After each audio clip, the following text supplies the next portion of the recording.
Okay, so the first problem you have to do is for example 3 in page 821 of 160 beauty spa customers, 96 had a hairstyling and 61 had a manicure. There were 28 customers who had only a manicure. What is the probability that a customer had a hairstyling or a manicure? This is the check it out problem on page 821. It is below example 3 in the book. But to do that, we have to know how to do a Venn diagram. So the elements of a Venn diagram are the elements of A are in this ellipse, the elements of B are in this ellipse, and the things that they show in common or intersect are A and B. You'll notice this symbol here, that means and. If you see that upside down U, that means and. If you see a U between two elements, that means or. And means intersection. It means what they both have in common, only what they have in common. Or is everything. So that's the thing to consider about or. When you're doing or, it's A plus B minus A and B. And the reason why they subtract A and B is because it's counted twice. It's counted once here when you add A, and then it's counted again when you add B. You can't count the same outcomes twice. It doesn't happen twice as often. It's just the things that they share in common. So to keep this accurate, they subtract that. That's why in the book they show that. What I tell my students is to add A, you just add this part individually, and then this part individually. It's also the same thing there. So whichever way you prefer, but that's what the difference between or and is. Or is all things A and all things B, but you don't count the A and B twice, okay? Now, the other things to consider is that's what A and B are. The universe is everything. Sometimes you'll come across an example where A and B are things, but there is stuff in the universe that isn't counted in A or B. For example, there could be a class of students, and they want to know how many of them take math class and how many of them take English class. Well, there may be students in that class that don't take math or English. So, for example, there could be 10 students taking math class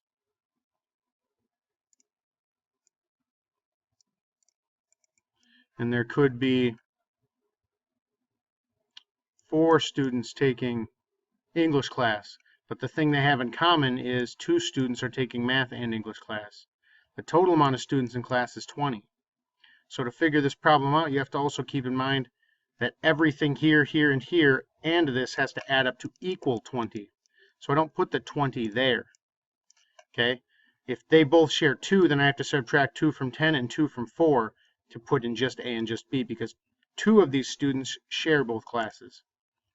So if this is 2, then this has to be 8, because 10 is everything that is A.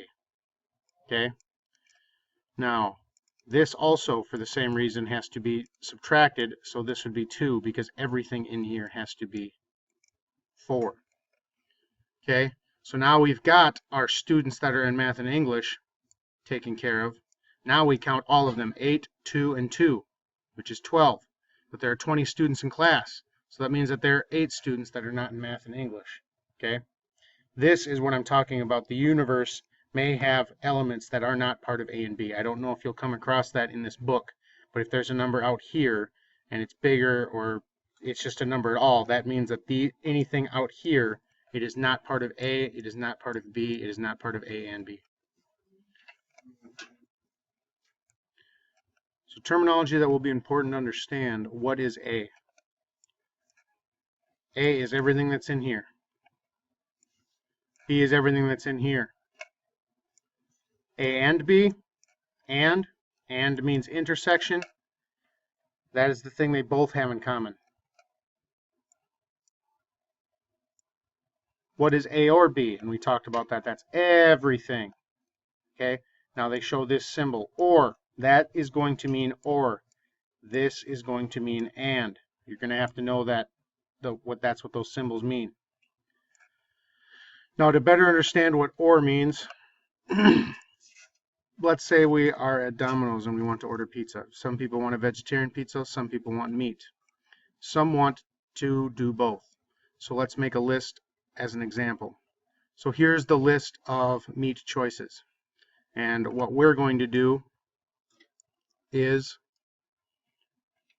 organize them. So if this is meat and this is vegetables, this would be both.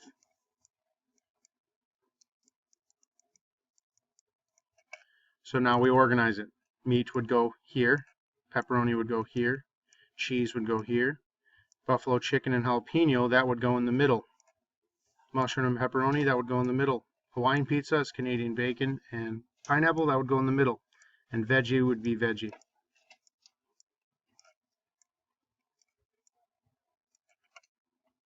So, in short, we have 3 pizzas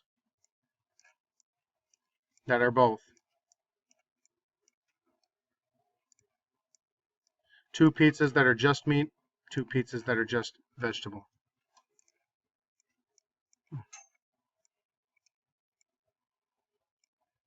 So now we would answer the questions. How many meat pizza options are there? There are 5 because A is what's everything that's in A, which is 2 and 3. So that would be 5. How many vegetable options are there? That would be B. So that would also be 5. How many meat and vegetable? That would be 3. And meaning the intersection and, that would be 3. How many meat or vegetables? That would be 2 plus 3 plus 2. You would not add everything. You'd not add all of A and all of B because that would add 3 twice. You would just add these 3 things individually, and that would be your answer, which would be 7. Probability now.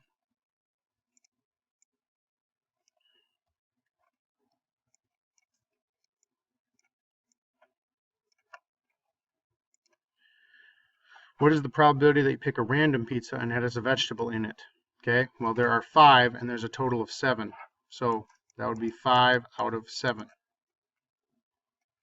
So I added these 2 that were vegetables and then I took that on the total, 7. What is the probability that a random pizza has both meat and vegetables? Has both meat and vegetables? There's only 3, so it'd be 3 out of 7. What is the probability that a vegetable pizza has meat in it? So a vegetable pizza having meat in it, this is different. Up until now, my total has been random pizza, which means all of them. Now this is being more specific. I don't know if you'll have a problem like this in the math book, but a vegetable pizza is just everything that's in B. That's all I can look at right now. That is my total. Has meat in it, that would be 3 out of 5. 3 out of 5 of the vegetable pizzas has a meat in it. So if I'm going to choose randomly vegetable pizzas, I only have 5 to choose from. You have to keep that in mind when you're doing totals. So back to the problem. 160 beauty spa customers, 96 had a hairstyling, and 61 had a manicure. There were 28 customers who only had a manicure. What is the probability that a customer had a hairstyling or a manicure? So or, got to keep that in mind. And here are the important numbers here. There's 160 beauty spa customers. That is going to be my universe. 96 had a hairstyling. Okay, so we have hairstyling. And then we also have manicure. So let's look at the other evidence here. 61 had a manicure. So that means everything that's in circle B is going to be manicure. That's this and this, and that's what we have to keep in mind. I can't put any numbers here. I just know that this circle has to add up to 61. There were 28 customers that only had a manicure. So that number actually goes here because these represents only manicure, nothing else. 96 had a hairstyling, goes here. And that's everything. Okay? So now we know this, we can figure out this, and then we can figure out this. So I know that this plus this is going to equal 61. So to figure that out, I take 61 minus 28, and that would be, let's see here, 53, 33. So 33 goes in there.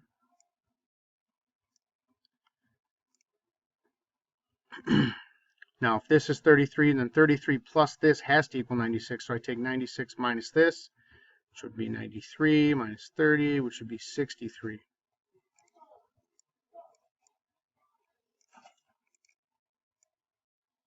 Okay, and now I have my equations. So if I take these out now, if these are all the customers, this should add up to 160, but maybe it doesn't. So let's see here. We have 63 plus 33. That would be 96. 96 plus 28 is not 160. So this number down here is actually not going to be 160. You would take all of these subtracted by the total of what's in here.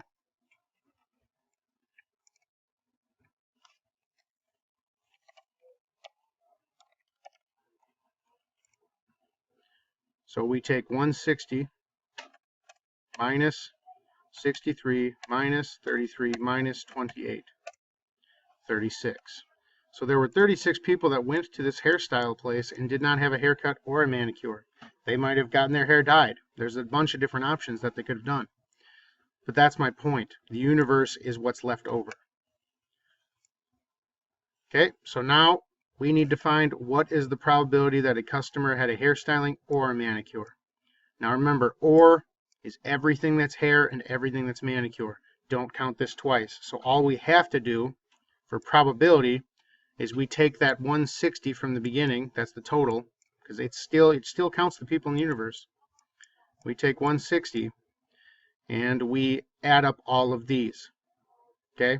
Which should actually just be 160 minus 36.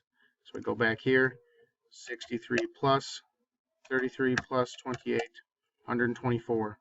So that would be 124 over 160.